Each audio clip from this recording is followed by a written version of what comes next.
Bana, vipi wanangu wa nguvu sana, leo tupo kwenye story nyingine hapa.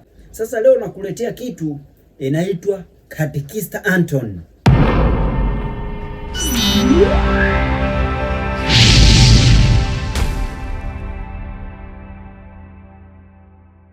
Sijui kama mnajua maana ya katekista, ila najua kwa Wakristo wamenielewa na maanisha nini.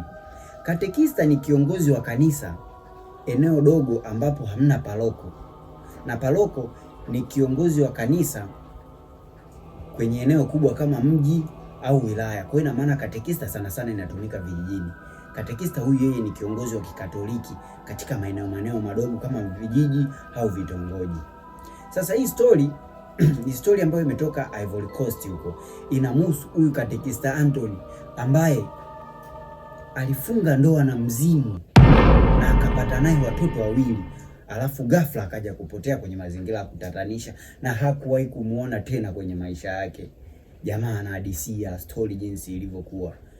Okay, kama hujasubscribe unaweza ukasubscribe ili uendelee kupata story kama hizi kutoka kwako mimi storyteller wako Felician. Ila pia kama unaweza ukacomment, ukashare wenzako pia wapate kuona ili tuendelee kwenda mbele. Okay, story inaanza. Katekista Anton alikuwa katika parokia iliyokuwa mjini, lakini akapangiwa na paroko wake ili aende akafanye kazi, akahubiri injili kijiji kimoja ambacho kilikuwa mbali sana. Na kile kijiji kilikuwa kina sifa ya mauzauza mengi, kilikuwa kina mizimu na mambo ya kutishatisha sana. Watu wengi sana waliopangiwa kwenda kuhudumia kule walikataa.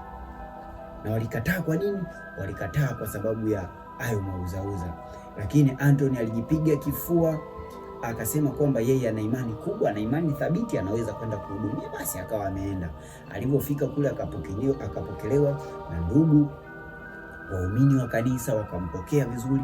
Walivyompokea vizuri, wakamuonyesha makazi pale atakapokuwa anaishi, na akaliona kanisa ambalo anaenda kulihudumia, na waumini wake akawa ameshaanza kuwafahamu. Kitu cha kushtua sana, toka amefika pale Katekista Anton, wengine waliokuwa wanaenda mwanzo walikuwa wanalalamika mapema sana, siku mbili, wiki moja, wanakuwa wamelalamika, wameanza kuona mauzauza.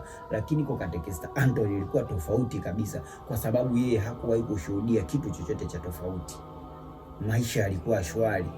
Basi waumini wengi wa pale wakatokea kumpenda sana Anton, kwa sababu waliamini kwamba imani yake ndio ilomfanya survive, kwa sababu pale wengi walikuwa wamekimbia. Umeona?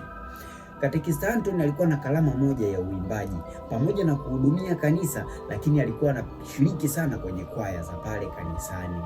Alikuwa anashiriki kwaya moja ya Mtakatifu Cecilia ambayo alikuwa anapenda sana kuhudumia pale.